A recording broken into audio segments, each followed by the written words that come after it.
philosophy of all of the festivals at Cheltenham, including the Science Festival, is to nurture new talent. What we've seen, I think, already is an impact on how people are presenting science. You are making something entertaining but not dumbing it down, and I think that's absolutely what FameLab is about. This is going to change the way that people see science, not only here, but science throughout the whole of Europe. We need more scientists, we need better communicators of science. Science communication is a responsibility that all scientists must have. The research, doing the work is one part of it, but communicating it effectively to your peers, to your colleagues and to the public is absolutely essential. On the surface, FameLab looks like it's just a bit of fun, but there is a very, very serious underlying purpose here. You just have to look around us to see how science is playing a really fundamental role in understanding our world and where it's going. So we need a new generation of people to explain science, you know, if the democratic process is going to work effectively. The British Council exists to promote the UK and the UK's creative ideas and achievements, but it also exists to build long-term relationships and trust for the UK. And FameLab fits in with that beautifully. Newly discovered genes got FTO, leptin, insulin. I learnt that the Fibonacci sequence has an impact on the number of petals on a flower. So I was hoping that'd be a bit more spectacular, but I didn't really know what to expect, and I didn't really know what the level was going to be either, and it was so high. What I've watched over the years since the competition's been going is really often quite complicated ideas in science being presented in a way which is utterly captivating. Competitors have to turn up at one of the regional heats. Ideally, competitors have also prepared a talk of 3 minutes. One by one, as they sort of pluck up the courage to stand up there on that magic square and deliver their piece, it's really, there's a real energy about the event. You just had to be in front of a panel of 4 judges. We're looking for the whole blend of things, you know, the science, the presentation, the content and the rapport with the audience. And then if I win that heat, then I get to come to the finals. Between the national heats and the final in Cheltenham, there's a full immersion weekend when they get special training. And those sort of early embryonic skills that they've got will be honed. And then we bring all of them back to Cheltenham for the finals, and that's where everything gets really exciting.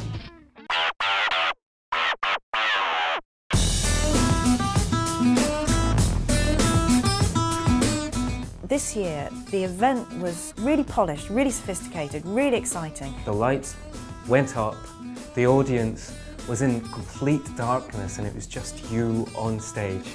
You could cut the atmosphere with a knife, and then the celebration at the end. It's like being at a football match. You know, it's fantastic fun, but actually very hard work. And I've got to say, I've got to have a good lie down after doing this job, or a drink. Last year it was rather exciting because not only was the tension of the final, by goodness it really was very tense, they were very good, but also there were international competitors because this is now taken over from all over the world.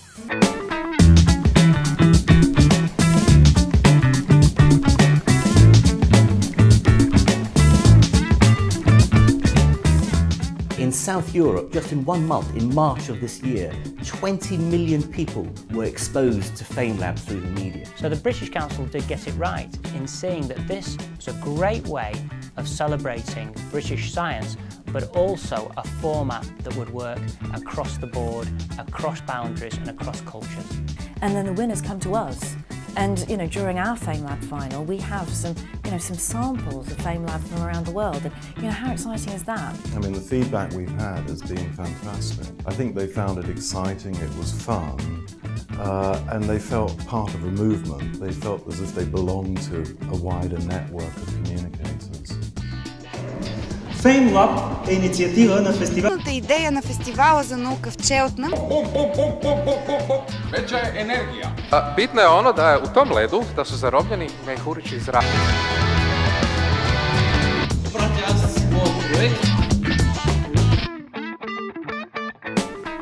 Competition made me realise that sort of science communication was definitely what I wanted to do. I've done talks in South Africa and Sri Lanka. Radio 5 Live invited me in at about 10 to midnight one night, which I thought was fine, but it turns out they actually have up to 1 million listeners at that time. And we know that these people become, as it were, science ambassadors.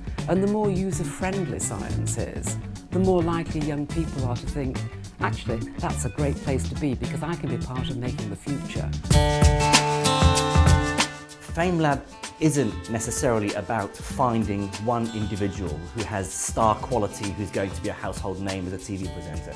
It's much more about finding a broader range of talent among many science communicators. People can have a natural flair for communicating science, but with training, the sort of training that you get at FameLab, they can really hone those skills and become incredibly effective communicators.